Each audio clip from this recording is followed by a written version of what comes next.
In the 2A ranks, and for that matter in 1A, just an area team remaining in each of those classifications. And in 2A, the Clinton Red Devils, who had been in 3A for all these years, coming down this year, taking on Batesburg-Leesville.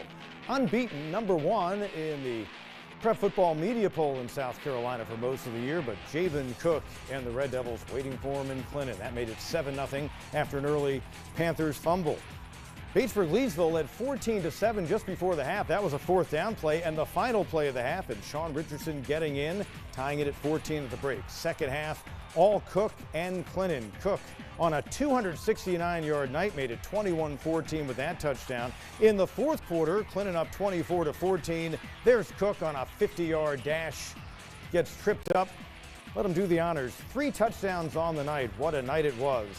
Massive yards for Clinton offensively as per usual. 269 of them for Javen Cook. Huge win for Corey Fountain's team, their 10th of the season.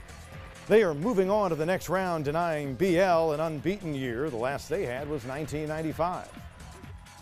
Our guys were resilient. We had some things go against us, and then we had some things go our way. The turnover battle was won by us tonight, and I'm proud of my defense, our coaches. I'm proud of the fans, and on the upper state. Awesome feeling, man. I'm happy for our fans. We just give all the credit and glory to God. Cook, by the way, with his night, gets up close to 1,700 yards on the year. He now has 21 touchdowns. And moving on to the next round. Other side of their bracket, a battle just off I-77 at Fairfield Central, where the Griffins turned back the Eagles of Central at Pageland 48-28. Fairfield Central improves to 12-1.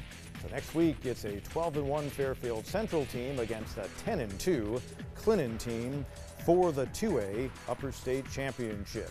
In 1A, the Abbeville Panthers, who made the move down from the 2A ranks, their first season, got all they could handle for a while out of the visiting Lamar Silver Foxes tonight at the home of the Panthers. Early on, as he tends to be front and center in most of the action, DeMarcus Leach turns the corner, and he's off to the races. What a player. One of those from our area headed to USC. He'll be a DB on the next level, but he can do it all for Jamie Nichols' team. Lamar later threatening in the opening quarter. Zori Pierce of the Silver Foxes, though, has it picked off in the end zone by Justin Rollins. That denied points. And then Leach back at it offensively. That's a 40-yard sprint.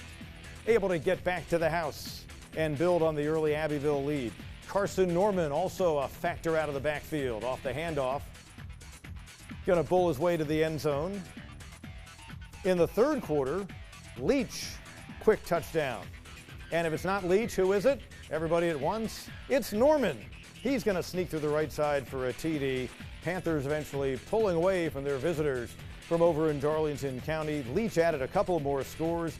Abbeville pulling a shootout. First meeting since 2010 between these two, and a Lamar team that had 3 shutouts on the season and was really good defensively gives up 48-38 for Nichols and company.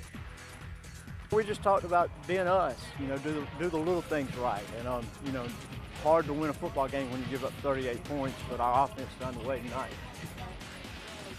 9 straight wins for Abbeville. They're averaging about 50 points during that streak.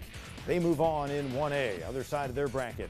Louisville, team atop the rankings with Abbeville for most of the season, a 31-6 win down in Orangeburg County against Hunter Kiner Tyler. So it'll be Abbeville and Louisville, Panthers and Lions next week in the Upper State Final. Western North Carolina 2A, East Rutherford knocked off perennial power and reigning state champion Reidsville on the road last week, but trip to Brevard, a team that beat them by just 3 points in the regular season.